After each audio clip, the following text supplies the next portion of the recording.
वो शरबत पिएंगे तो मस्जिद और मदरसे बनेंगे। और पतंजलि का गुलाब का शरबत पीते हैं आप, ये शरबत पिएंगे आप तो गुरुकुल बनेंगे, आचार्य कुलम बनेगा, पतंजलि विश्वविद्यालय, भारतीय शिक्षा बोर्ड आगे बढ़ेगा। इसलिए मैं कहता हूं ये शरबत जिहाद भी, जैसे लव जिहाद, वोट जिहाद चल रहा है ना, ऐसे शरबत जिहाद भी चल रहा है। बाबा रामदेव अपने प्रोडक्ट को बेचने के लिए हिंदू मुसलमान पर उतर आए हैं। इनका नया प्रोडक्ट है शरबत, और इस शरबत को बेचने के लिए इन्होंने एक नया टर्म दिया है, शरबत जिहाद। इन्होंने कहा है कि एक ऐसी शरबत है जो कुछ लोग हैं जो उसे पीते हैं, यानी रूह अफ़ज़ा की बात इन्होंने इशारों में किया है। उनका कहना है कि अगर वो शरबत आप पिएंगे तो उस शरबत से मदरसे बनेंगे, मस्जिद बनेंगे। लेकिन अगर ये वाली शरबत पिएंगे, यानी कि पतंजलि की अगर आप शरबत पीते हैं तो इससे गुरुकुल बनेंगे, आचार्य कोलम बनेंगे, विश्वविद्यालय बनेंगे।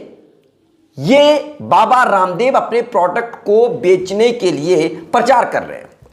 दूसरी कंपनियां जब अपने प्रोडक्ट को बेचने की कोशिश करती हैं तो वो उस प्रोडक्ट की खूबी बताते हैं, उस प्रोडक्ट से आदमी को क्या फायदे हैं वो बताते हैं, उस प्रोडक्ट में क्या क्या चीजें मिलाई गई हैं ये बताते हैं। लेकिन ये बाबा रामदेव है जो अपने प्रोडक्ट की खूबी ना बता करके प्रोडक्ट को बेचने के लिए हिंदू और मुसलमान कर रहे हैं, शरबत जिहाद का नाम दे रहे हैं। यानी सीधे तौर पर जो हिंदू भाई हैं उनसे ये कह रहे हैं कि अगर ये प्रोडक्ट खरीदेंगे तो इस प्रोडक्ट से गुरुकुल बनेंगे, आचार्य कोलम बनेंगे और पतंजलि विश्वविद्यालय बनेंगे।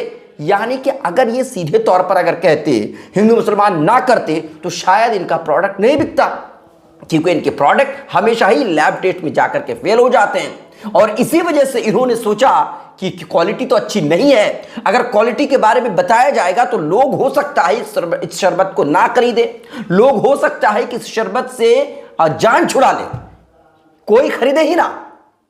तो कंपनी ने ये तरकीब लगाई कि अगर हिंदू मुसलमान कर देंगे, लोगों को बहका देंगे, क्योंकि देश में तो यही चल रहा है कि धर्म की अफीम को लोगों के दिमाग में भर दिया गया है, लोग इस नशे में धुत हैं। और इसी वजह से सोचा कि अगर मैं ये कर देता हूं तो मेरे शरबत की बिक्री बढ़ जाएगी, और उन्होंने ऐसा ही किया।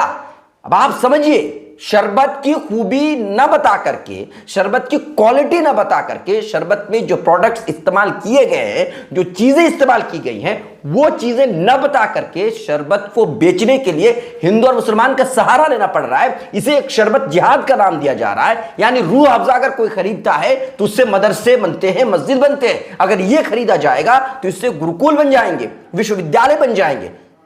ये बाबा रामदेव कह रहे हैं। यानी अपने प्रोडक्ट को बेचने के लिए किस हद तक गिर रहे हैं, आप समझिए इस बात को।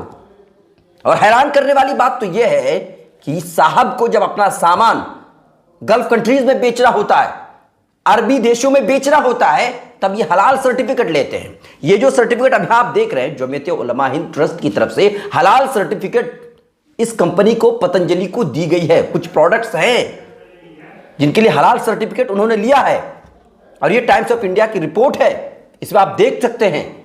जो आचार्य बालकृष्णन है, उन्होंने बकायदा कहा है कि अरबी देशों में या अरब देशों में सामान को बेचने के लिए हमने हलाल सर्टिफिकेट लिया है। ये मैं अपनी तरफ से नहीं कह रहा, यानी अपना बिजनेस करने के लिए वो अरब देशों में बेच सकते हैं, अरब देशों में बेचने के लिए हलाल सर्टिफिकेट लेते हैं। यानी वहां के लोगों से इनको मोहब्बत है, मोहब्बत और इसलिए है क्योंकि इनको पैसे से मोहब्बत है, सामान बेचने से मोहब्बत है, क्योंकि बिजनेसमैन है, और बिजनेसमैन को पैसे से ज्यादा कुछ नहीं होता। ना गुरुकुल से मोहब्बत है, ना ही कोई दूसरे विश्वविद्यालय से मोहब्बत है। इनको तो सिर्फ पैसा चाहिए। सर्टिफिकेट इनको हलाल सर्टिफिकेट जमीयत उलमा हिंद से ले लिया इन्होंने, और गल्फ कंट्रीज में ये धड़ल्ले से सामान बेच रहे हैं। और जो हलाल सर्टिफिकेट दिया गया है उसमें मिक्स्ड फ्रूट जैम है, जूसेस हैं, पाइनएप्पल जैम है, टोमेटो केचप जैसी चीजों के लिए हलाल सर्टिफिकेट लिया गया है। अब आप समझिए इस बात को, या अपने सामान, अपने प्रोडक्ट की खूबी नहीं बता रहे। इसके पीछे का कारण यह है कि 2017 में 32 से ज्यादा सैंपल्स लैब टेस्ट में फेल हो गए थे। 32 से ज्यादा सैंपल्स थे जो लैब टेस्ट में फेल हो गए। पतंजलि का सामान जब लैब टेस्ट में पहुंचा तो फेल हो गया। पतंजलि तो इतने ज्यादा दावे कर रही थी, बीमारियों को ठीक करने के दावे कर रही थी, भ्रामक प्रचार प्रसार कर रही थी। इससे पहले कोरोनिल को लेकर के जिस तरीके से भ्रामक प्रचार किया गया, सुप्रीम कोर्ट के फटकार भी सुनने पड़े। यही नहीं, बल्कि जो डॉक्टर्स हैं, जो एलोपैथिक डॉक्टर्स हैं, उनके बारे में उल्टा सीधा इन्होंने कहा था इसको इसीलिए सुप्रीम कोर्ट ने उनको फटकार भी लगाई। ज्यादा दूर जाने की जरूरत नहीं है। 2024 में भी इनकी कंपनी के 3 लोगों को 6-6 महीने का जेल हुआ था। क्यों जेल हुआ था? क्योंकि इलायची सोन पापड़ी का जो जब उनका सैंपल लैब टेस्ट गया तो लैब टेस्ट में फेल हो गया। सोन पापड़ी का जो सैंपल पहुंचा तो फेल हो गया और इसी वजह से कानूनी कार्रवाई हुई। 3 लोगों को 6 महीने का जेल हुआ। तो ये जो शरबत बेचने के लिए शरबत जिहाद का ये टर्म दे रहे हैं, इसके पीछे कुछ भी नहीं है। इसके पीछे का सीधा सा सिंपल फंडा है, बस बिक जाए, लोगों को बेवकूफ बनाया जाए। क्योंकि जो मार्केट में जो सामान है, जो अच्छी चीजें हैं, भाई उसे छोड़कर तो कोई घटिया और वाहियात किस्म का सामान खरीदने नहीं आएगा।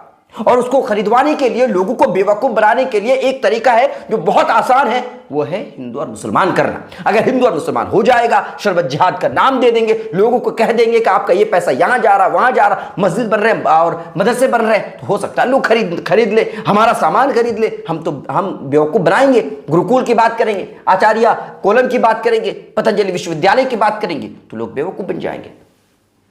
आपको यह समझना होगा कि ऐसे नफरती लोगों से सामान खरीदना है, या जिस तरीके से ये अपने सामान की खूबी ना बता करके हिंदू मुसलमान करते हैं सामान को बेचने के लिए, और इन्हीं लोगों को जब बाहर देशों में, गल्फ कंट्रीज में सामान बेचने की जरूरत पड़ती है तो फिर हलाल सर्टिफिकेट ले लेते हैं। अब आपको सोचना होगा कि किस पर भरोसा करना है और क्या कुछ करना है। आपकी क्या राय, आप हमें कमेंट कीजिए। लाइक शेयर फॉलो नहीं किया है तो जरूर कीजिए।